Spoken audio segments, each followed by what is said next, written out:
ରାଧେ ରାଧେ।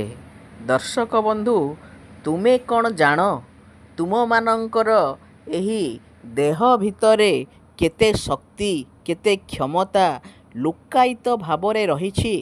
ଏ ପର୍ଯ୍ୟନ୍ତ କୌଣସି ବୈଜ୍ଞାନିକ କ'ଣ ମାନବ ଭିତରେ ଯାହା ଯାହା ଅଛି ସମୁଦାୟ ଜ୍ଞାତ ହୋଇଛନ୍ତି?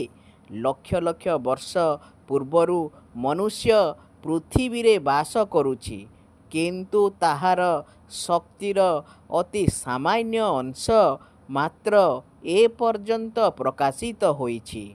ତୁମେ କିପରି ନିଜକୁ ଦୁର୍ବଳ ବୋଲି କହୁଛ?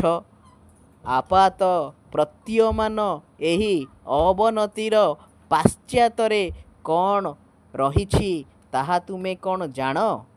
ତୁମ ଭିତରେ କ'ଣ ଅଛି ତାହା ତୁମେ କ'ଣ ଜାଣ କି? ତୁମର ପଶ୍ଚାତରେ ଅନନ୍ତ ଶକ୍ତି ଓ ଆନନ୍ଦର ଅପାର ସମୁଦ୍ର ରହିଛି।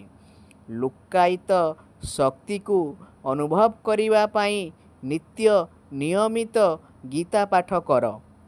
ଭଗବାନ କୌଣସି ବ୍ୟକ୍ତି ନୁହନ୍ତି, ଭଗବାନ ହେଉଛନ୍ତି କେବଳ ଅବସ୍ଥା। ନିଜକୁ ସେହି ଅବସ୍ଥା କରି ଗଢ଼ି ତୋଳ, ତାହେଲେ ଆଧ୍ୟାତ୍ମିକତାର ଶ୍ରମ ସାର୍ଥକ ହେବ।